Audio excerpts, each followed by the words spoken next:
সকালে উঠে আমার প্রথম কাজ হলো ঘর দুয়ারগুলো পরিষ্কার করে নেওয়া, তারপর অন্যান্য কাজ। কেন জানি না, ঘর দুয়ারগুলো পরিষ্কার না থাকলে আমার আবার অন্য কাজে মন বসে না, মানে একটা অস্বস্তি ভাব লাগে। তো রোজকার মতো আমি সকালে উঠে ঘর দুয়ারগুলো ভালো করে পরিষ্কার করে নিলাম, মানে প্রত্যেকের রুমটা সুন্দর করে বিছানা টিছানা পরিষ্কার করে ঝেড়ে পুছে নিলাম, কারণ এক দুদিন ছাড়াই আমি উপরে ঝুলগুলো পরিষ্কার করি, নাহলে ঝুল বসে যায় ঘরে। তো ভাইয়ের রুমটা প্রথমে পরিষ্কার করলাম, ভাইয়ের রুম থেকে তারপর আমার বাবা যেখানে শুয়ে ওই খাট, তারপর ওই মানে আর একটা ঘরের খাট আর আমাদের রুমের খাট সুন্দর করে ঝেড়ে পুছে পরিষ্কার করে নিলাম, আর বেডশিটগুলো চেঞ্জ করে দিলাম, কারণ রোজ তো মানে ধোয়ার সময় হয় না। তো ওই বেডশিটটা আমি পরিষ্কার করে দিই, তারপর সময় করে বিকেলে সকালে যখন সময় পাই তারপরে জিনিসপত্র ধুয়ে নিই। তো ওই রুমটা পরিষ্কার করে চলে এলাম আমাদের রুমটা। আর যেহেতু আর্য ছোটো, ঘর দুয়ার তো মানে অপরিষ্কার করে রাখে প্রচুর, তবু আমি চেষ্টা করি সবসময় ঘর দুয়ারগুলো পরিষ্কার করে গুছিয়ে নেওয়া, কারণ জিনিসপত্র এদিক ওদিক ছড়িয়ে ছিটিয়ে রাখে, সারাদিন মনে হয় আমি 10বার ঘর দুয়ারগুলো মানে গুছিয়ে রাখি, ওর জ্বালায় আর কি করব।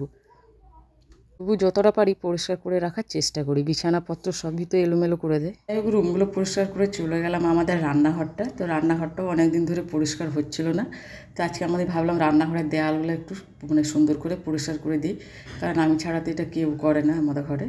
তো যাই হোক, ঘর দ্বার পরিষ্কার করে এসে দেখি মা এদিকে রান্না বসিয়ে দিয়েছে। তো এসে দেখি মা সবজি টবজি কেটে নিয়েছে। তো আজকে আমাদের রান্না হবে চালতার চাটনি, ব্রোকলি আলু দিয়ে মাছ দিয়ে ঝোল, আর মাছগুলো ফ্রিজ থেকে বার করে যে জলে ভিজিয়ে রেখে দিয়েছে। এদিকে হবে বেগুন ভাজা আর হবে গেঁড়ি তরকারি। তো মাকে আমি বললাম আমি রান্না করছি, তুমি যাও, কারণ মা সারাদিন অনেক কাজ করে এই বয়সে। আর এদিকে আর্যকেও লক্ষ্য রাখে, কারণ আমরা তো ঘরে থাকি না, আমি কি আর্যর বাবা দুজনেই তো আমাদের অফিসে যেতে হয়। তো মা অনেকটাই দেখে, তো একা পেরে উঠতে পারে না, তাই আমি যতক্ষণ ঘরে থাকি, আমার যেহেতু শিফটিং ডিউটি হয়, তাই আমি যতক্ষণ থাকি চেষ্টা করি মায়ের অনেক কাজ কমিয়ে দেওয়ার। তো মাকে বললাম যাও আর্যকে স্নান করাবার, আমি এদিকে রান্নায় বসলাম। তো প্রথমে আমি মাছগুলো ভাজা করে নিচ্ছি, আর মাছগুলো মা আগের থেকেই লবণ আর হলুদ মাখিয়ে রাখছিল।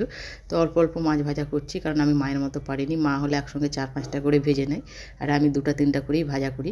তো মাছ ভাজা হতে মাছের ওই তেলের মধ্যে আমি বেগুনগুলো ভাজা করে নেবো, ওই 2-3টা করে করে, কারণ ওই বললাম প্রথমে আমি একসঙ্গে দিয়ে এতগুলো ভাজা করতে পারি না, 2-3টা করে দিয়েই ভাজা করি। তো একে একে আমার বেগুন ভাজাও হয়ে গেছে, আর মাছ ভাজা তো হয়েই গেছে। তো তারপরে আমি যে আলু মানে ব্রোকলি আলু দিয়ে মাছ দিয়ে ঝোল করবো, তো আলুগুলো প্রথমে কিছুটা সিদ্ধ করে নেবো। তো প্রথমে আলু দিয়ে দিলাম, দিয়ে একটু লবণ হলুদ দিয়ে কিছুক্ষণ ঢাকা দিয়ে দেবো সিদ্ধ হওয়ার জন্য, আর ব্রোকলিটা মাঝপথে দেবো, কারণ ব্রোকলি প্রথম দিকে দিলে অনেকটাই সিদ্ধ হয়ে যাবে। তো এই তো আলু সিদ্ধ হয়ে গেছে কিছুটা, তারপর ব্রোকলি দিয়ে দিলাম, তারপর দিলাম হলুদ গুঁড়ো আর একটুখানি লবণ দিয়ে আমি আর কিছুক্ষণ ঢাকা দিয়ে দেবো 2-3 মিনিট। তো কিছুটা এটা সিদ্ধ হয়ে যাবে, যেহেতু সিদ্ধ হতে এটা বেশি সময় লাগবে না।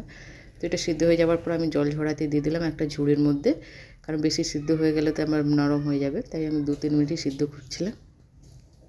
তো ওর মধ্যে আমি একটু রিফাইন তেল দিয়ে দিলাম। তো তেল দেওয়ার পর দিলাম শুকনো লঙ্কা 2টা আর হচ্ছে তেজপাতা।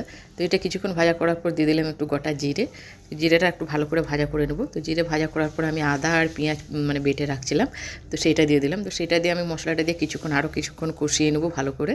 তো কিছুক্ষণ কষানোর পর আমি যা যা গুঁড়া মশলা সব দিয়ে দেবো, জিরা গুঁড়ো, ধনিয়ার গুঁড়ো, হলুদ গুঁড়ো আর দেবো লঙ্কার গুঁড়ো। তো সমস্ত মশলাটা দিয়ে সুন্দর করে 2-3 মিনিট ধরে কষাবো অল্প জল দিয়ে দিয়ে, কারণ মশলাটা যত বেশিক্ষণ কষানো যায় ততই তরকারি খেতে টেস্ট হয় আমার মনে হয়। তো কিছুক্ষণ কষানোর পর আমি দিয়ে দেবো টমেটো কুচি। তো টমেটো কুচিগুলো দিয়ে আর কিছুক্ষণ নাড়াচাড়া করবো যতক্ষণ না টমেটোগুলো গলে যাবে, আর একটুখানি দিলাম লবণ। তো কিছুক্ষণ নেড়েচেড়ে এই তো টমেটোগুলো আমার গলে গেছে, এর মধ্যে আমি এবার দিয়ে দেবো আলু আর ব্রোকলিগুলো।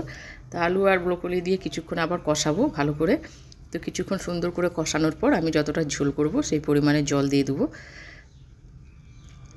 তো জলটা ফুটে গেলে তারপরে মাছ দিয়ে, তারপরে একটু ফুটে গেলে তরকারিটা নামিয়ে নেব। তবে আমাকে কিন্তু রান্নাবান্না করতে বেশ ভালোই লাগে, খুব একটা খারাপ যে লাগে তা নয়, কিন্তু আমার সময় থাকে না, তাই আমি রান্নাবান্না অতটা করতে পারিনি, কিন্তু রান্নাবান্না করতে আমার খুবই ভালো লাগে।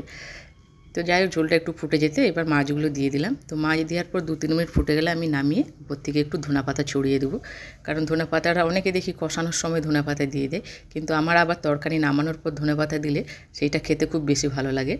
তো যাই হোক, একে একে আমার সমস্ত রান্নাবান্না হয়ে গেছে। এই যে বেগুন ভাজা আর গেঁড়িটা হচ্ছে মশলা দিয়ে একটু মাখা মাখা করেছি, আর মাছ আর আলু ব্রোকলি দিয়ে ঝোল, ব্যাস